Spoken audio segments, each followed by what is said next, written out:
ভারতে একজন বিএসএফ গুলিবিদ্ধ হয়েছে। এখন এটা প্রশ্ন হলো, হঠাৎ করে বিএসএফ কেন গুলিবিদ্ধ হলো? এটার এক নম্বর কারণ যেটা হতে পারে, বাংলাদেশে অ্যাটাক করবে, আক্রমণ করবে, সেই জন্য তারা বাহানা খুঁজতেছে এবং এই বাহানার এই নাটকটা তারা তৈরি করে ফেলছে যে গুলিবিদ্ধ হয়েছে। প্রশ্ন হলো, কার গুলি লাগলো, কে গুলি করলো?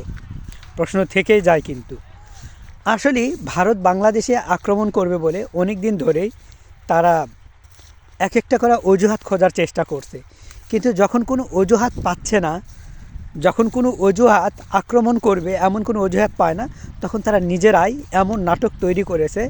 অভিজ্ঞ ব্যক্তি যারা রয়েছে তারা এটা মনে করেন এবং আমিও এটাই মনে করি যে ভারত এটা বাংলাদেশে অ্যাটাক করবে বলে, আক্রমণ করবে বলে এই কার্যক্রম বলে, মানে এই পদক্ষেপগুলি তারা নিয়েছে। এই যে নাটক সাজাইছে যে বিএসএফ গুলিবিদ্ধ, দেখবেন এই কয়েকদিনে ভারত অসংখ্য নাটক সাজাবে। কেন সাজাবে? শুধুমাত্র বাংলাদেশকে আক্রমণ করবে বলে, অ্যাটাক করবে বলে, এবং যে কোনো অজুহাতে তারা এটা চেষ্টা চালিয়ে যাবে।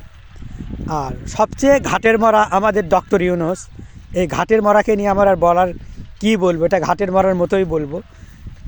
কোনো মানে সফলতা তো নাই, দেশ চালানোর যে একটা কিভাবে চালাতে হবে সেটাও মনে হয় সে ভুলে গেছে। চিন্তা করে দেখুন, সীমান্তবর্তী এলাকায় ভারতীয়রা, সেনাবাহিনীরা যখন ঘাঁটি গেড়ে বসে এবং একের পর এক যখন তারা ক্যাম্প তৈরি করে, তখন আমাদের ঘাটের মরাগুলো নির্বাচন নিয়ে ব্যস্ত হয়ে পড়েছে অথবা নিজেদের পকেট ভরার নিয়ে ব্যস্ত হয়ে পড়েছে। নতুবা হয়তো এই দেশটা কি করবে না করবে তারা আর মানে কুল কিনারা খুঁজে পাচ্ছে না যে কী করা দরকার। আমার কথা, তোমরা দেশ পরিচালনা করতে পারছো না, তোমরা চতুর্দিক থেকে ব্যর্থ। মাত্র দেখবেন খালি কোথায় আপনি পাবেন সফলতা, এনটিভি নিউজ। এই এনটিভি নিউজে যতই সফলতা দেখবেন, প্রফেসরের ধাক্কায় এই হয়েছে, প্রফেসরের ধাক্কায় সেই হয়েছে, তাহলে প্রফেসরের ধাক্কায় কি হাঁটি মারা গেল? এনটিভির কাছে আমার প্রশ্ন রয়ে গেল, এত মিথ্যাচার তোমরা কিভাবে করতে পারো? ভারতীয় মিডিয়া আর এই এনটিভি, বর্তমানের এনটিভির মানে কোনো পার্থক্য নাই। এরা শুধু মুখরোচক গল্প কাহিনীগুলো শুনতে মানে বলতে ভালোবাসে আর মানুষকে মিথ্যা বোঝাতে। আমার মনে হয় ভারতীয়রা যেভাবে চতুর্দিকে ঘিরে ধরে রেখেছে, বাংলাদেশকে ঘিরে ধরেছে, যে কোনো মুহূর্তে ক্ষতি করতে পারে। আমাদেরকে আরও সজাগ থাকা দরকার। আমাদের প্রত্যেককে আরও চৌকস, সবার সজাগ থাকা দরকার। এবং আমার মনে হয় যে সেনাবাহিনী বাংলাদেশি যেগুলো রয়েছে তারা আরও বেশি করে ক্যাম্প তৈরি করা এবং সীমান্তবর্তী যে লোকজন যাতায়াত করে তাদেরকে জিজ্ঞাসাবাদ করা এবং কোনো সন্দেহভাজন ব্যক্তি দেখলে তাকে তৎক্ষণাৎ প্রশাসনের লোকজনকে দেওয়া অথবা তার ব্যাপারে ব্যবস্থা নেওয়া।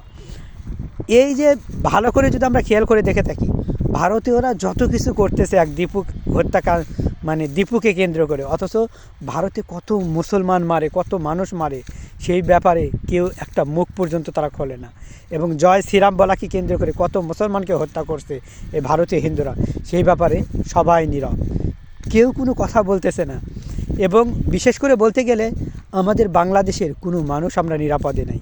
শুধুমাত্র আমাদেরকে কিছু মিডিয়ায় মানে এমনভাবে প্রফেসরের ধাক্কায় বাংলাদেশ সরে গেল, প্রফেসরের ধাক্কায় আকাশ ফেটে পড়লো, প্রফেসরের ধাক্কায় মাটির জমিন থেকে একের দানব বেরিয়ে আসলো, এরকম কিছু চ্যানেল, বলতে আমি নাম উল্লেখ করে বলছি, এনটিভি চ্যানেল এই মিথ্যাচারের মধ্যে এক নাম্বার।